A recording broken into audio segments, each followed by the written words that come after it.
கடந்த 2019ஆம் ஆண்டு பொள்ளாச்சியில் நடந்த கூட்டு பாலியல் வழக்கு தமிழகத்தில் மிகவும் பரபரப்பை ஏற்படுத்திய வழக்குகளில் ஒன்று. ஒரு கல்லூரி மாணவி மற்றும் பெண்கள் கூட்டு பாலியல் பலாத்காரம் செய்து ஆபாச வீடியோ எடுத்து துன்புறுத்தப்பட்டிருந்தனர். இது தொடர்பான வீடியோ வெளியாகி பெரும் பரபரப்பை ஏற்படுத்தியிருந்தது. வழக்கு பதிவு செய்யும் போதே குறிப்பிட்ட வீடியோக்கள் வெளியாகி அதிர்ச்சியை ஏற்படுத்தியிருந்தது. இந்த வீடியோ அடிப்படையில் போலீசார் விசாரணை மேற்கொண்டனர். வீடியோக்களில் பெண்கள் சித்திரவதை செய்யப்பட்ட காட்சிகளும் இடம்பெற்று இருந்தது பெரும் பதைப்பதை ஏற்படுத்தியிருந்தது. இதையடுத்து தமிழகம் முழுவதும் பல்வேறு இடங்களிலும் அனைத்து கல்லூரிகளிலும் போராட்டங்கள் நடைபெற்றன. மனித சங்கிலி போராட்டம் உள்ளிட்ட பல்வேறு போராட்டம் நடைபெற்றது. இதையடுத்து 2020ஆம் ஆண்டு இந்த வழக்கு சிபிஐ வசம் ஒப்படைக்கப்பட்டது. முதலில் இந்த வழக்கை பொள்ளாச்சி கிழக்கு போலீசார் விசாரித்தனர். பின்னர் சிபிசிஐடி போலீசார் விசாரித்த நிலையில் இந்த வழக்கு சிபிஐக்கு மாற்றம் செய்யப்பட்டது. விசாரணையில் குற்றம் சாட்டப்பட்ட நபர்களில் முக்கியமான நபரான திருநாவுக்கரசின் செல்போன் தான் வழக்கின் மிக முக்கியமான ஆதாரமாக இருந்தது. அவரது ஐபோனில் நூற்றுக்கணக்கான வீடியோக்கள் குவிந்திருந்தன.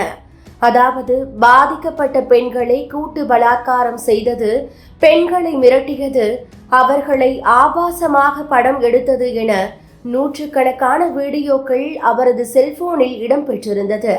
இதுதான் இந்த வழக்கின் முக்கியமான ஆதாரமாக சிபிஐ எடுத்தது.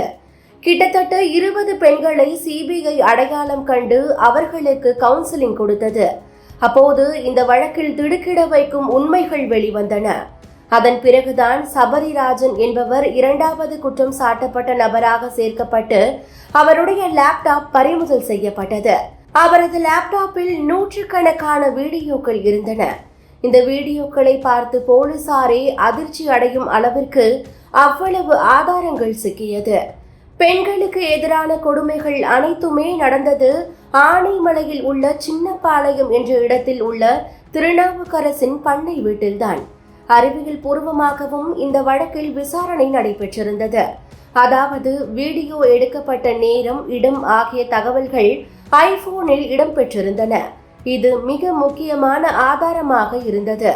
தொடர்ந்து சிபிஐ அதிகாரிகள் அதிரடி விசாரணை மேற்கொண்டு திருநாவுக்கரசு, சபரிராஜன், சதீஷ், வசந்தகுமார், மணிவண்ணன், ஹெரன்பால், அருளானந்தம் மற்றும் அருண்குமார் ஆகிய 9 பேரை கைது செய்து ஜெயிலில் அடைத்தனர்.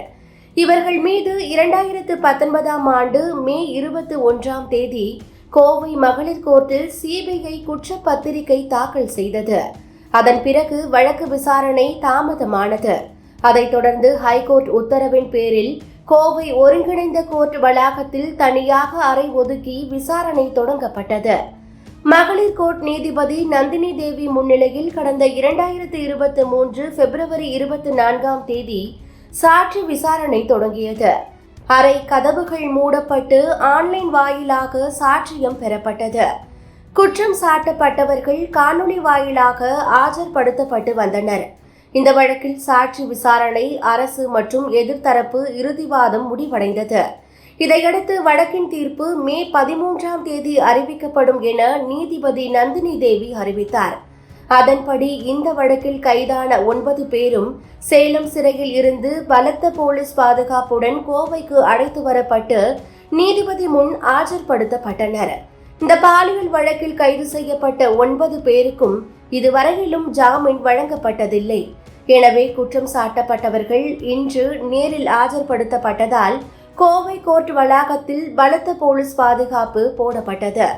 தமிழ்நாடு முழுக்க அதிர்வலைகளை ஏற்படுத்திய இந்த வழக்கில் கைது செய்யப்பட்ட 9 பேரும் குற்றவாளிகள் என நீதிபதி நந்தினி தேவி தீர்ப்பளித்தார். குற்றவாளிகள் 9 பேரின் தண்டனை விவரங்களை நீதிபதி நந்தினி தேவி வாசித்தார். பொள்ளாச்சி பாலியல் வழக்கில் 9 பேருக்கும் சாகும் வரை ஆயுள் தண்டனை விதித்து நீதிபதி நந்தினி தேவி தீர்ப்பளித்தார். மேலும் பாதிக்கப்பட்ட பெண்களுக்கு மொத்தமாக ரூபாய் 85 லட்சம் இழப்பீடு வழங்க வேண்டும் என்றும் நீதிபதி கேட்டுக்கொண்டார். கடந்த 6 ஆண்டுகளாக நடந்து வந்த இந்த பொள்ளாச்சி பாலியல் வழக்கு இன்று முடிவுக்கு வந்துள்ளது.